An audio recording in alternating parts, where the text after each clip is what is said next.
मित्रों, क्या आप जानते हैं कि गंगा नदी का पृथ्वी पर अवतरण क्यों हुआ? गंगा को स्वर्ग से पृथ्वी पर लाना इतना कठिन क्यों था? राजा भगीरथ को तपस्या में कितने वर्षों का समय लगा? गंगा के अवतरण में कौन कौन से देवताओं ने सहायता की?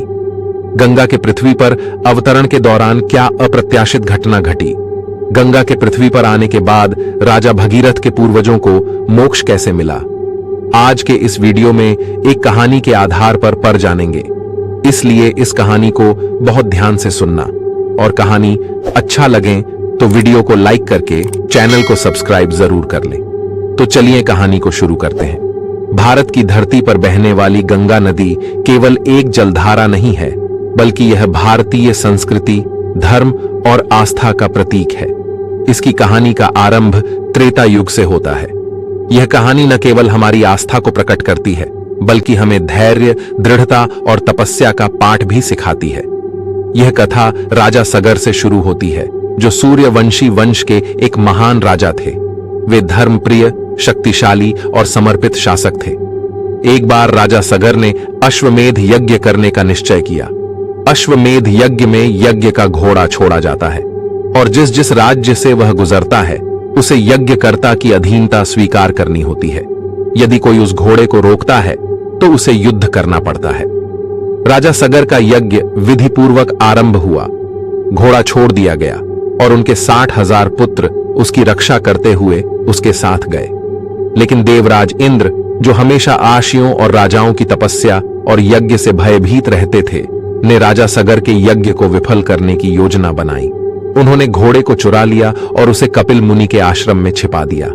राजा सगर के पुत्र घोड़े की खोज में पूरे ब्रह्मांड में भटकते रहे। अंततः उन्हें घोड़ा कपिल मुनि के आश्रम में बंधा हुआ मिला। वे मुनि पर चोरी का आरोप लगाने लगे और उनका अपमान करने लगे। कपिल मुनि गहरे ध्यान में थे, लेकिन जब उन्होंने शोर सुना और अपने ऊपर झूठा आरोप सुना तो क्रोधित हो गए। उनकी क्रोधाग्नि से सभी 60,000 पुत्र वहीं भस्म हो गए। जब राजा सगर को यह समाचार मिला तो वे बहुत दुखी हुए। उन्होंने अपने पौत्र अंशुमान को भेजा ताकि वह कपिल मुनि से क्षमा मांगे और यज्ञ का घोड़ा वापस लाएं। अंशुमान कपिल मुनि के पास पहुंचे और विनम्रता पूर्वक मुनि से यज्ञ का घोड़ा लौटाने का अनुरोध किया। मुनि शांत हुए और उन्होंने बताया कि सगर के पुत्रों की आत्मा को शांति तभी मिलेगी जब गंगा स्वर्ग से पृथ्वी पर आएगी और उनके भस्म पर गिरेगी। राजा सगर के बाद उनके पुत्र अंशुमान ने गंगा को पृथ्वी पर लाने के लिए कठोर तपस्या की, लेकिन वे सफल नहीं हो सके। उनके बाद उनके पुत्र दिलीप ने भी यही प्रयास किया, लेकिन उन्हें भी सफलता नहीं मिली। दिलीप के पुत्र भगीरथ ने अपने पूर्वजों की आत्मा की मुक्ति के लिए गंगा को पृथ्वी पर लाने का दृढ़ निश्चय किया। उन्होंने कठोर तपस्या आरंभ की। उनकी तपस्या से भगवान ब्रह्मा प्रसन्न हुए और प्रकट होकर कहा, राजन, मैं तुम्हारी तपस्या से प्रसन्न हूं। मैं गंगा को स्वर्ग से पृथ्वी पर भेजने के लिए तैयार हूं, लेकिन गंगा का वेग इतना तेज है कि पृथ्वी उसे सहन नहीं कर पाएगी। इसे संभालने के लिए तुम्हें भगवान शिव की सहायता लेनी होगी। भगीरथ ने ब्रह्मा को प्रणाम किया और भगवान शिव की तपस्या आरंभ की। उन्होंने वर्षों तक तपस्या की। अंततः शिव जी प्रसन्न हुए और उन्होंने गंगा के प्रवाह को अपनी जटाओं में धारण करने का वचन दिया। जब गंगा स्वर्ग से पृथ्वी पर अवतरित हुई तो उन्होंने अपनी विशाल जलधारा से पृथ्वी को डुबाने का प्रयास किया, लेकिन भगवान शिव ने अपनी जटाओं में गंगा को समाहित कर लिया। गंगा ने शिव जी से प्रार्थना की, हे महादेव, मुझे मुक्त कीजिए, मुझे पृथ्वी पर बहने दें ताकि मैं पवित्रता और मोक्ष प्रदान कर सकूं। शिव जी ने अपनी जटाओं से गंगा को धीरे धीरे मुक्त किया और गंगा राजा भगीरथ का अनुसरण करती हुई बहने लगी।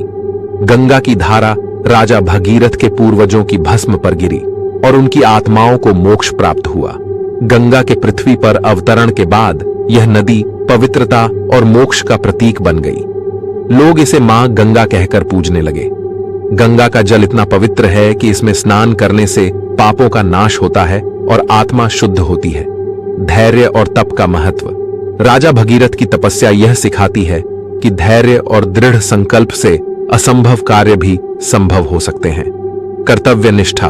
अपने पूर्वजों की आत्मा की मुक्ति के लिए राजा भगीरथ का समर्पण हमें सिखाता है कि परिवार और पूर्वजों के प्रति हमारी जिम्मेदारी कितनी महत्वपूर्ण है। प्रकृति का सम्मान, गंगा केवल एक नदी नहीं बल्कि हमारी आस्था और संस्कृति का आधार है। इसे स्वच्छ रखना और उसका सम्मान करना हमारा कर्तव्य है। कहानी का निष्कर्ष। गंगा के पृथ्वी पर अवतरण की यह कहानी हमें हमारे जीवन में कठिनाइयों से लड़ने और अपने लक्ष्यों को प्राप्त करने की प्रेरणा देती है। यह कहानी यह भी याद दिलाती है कि प्रकृति की रक्षा और उसका सम्मान करना हमारे जीवन का अभिन्न हिस्सा होना चाहिए। गंगा को बचाना संस्कृति को बचाना है।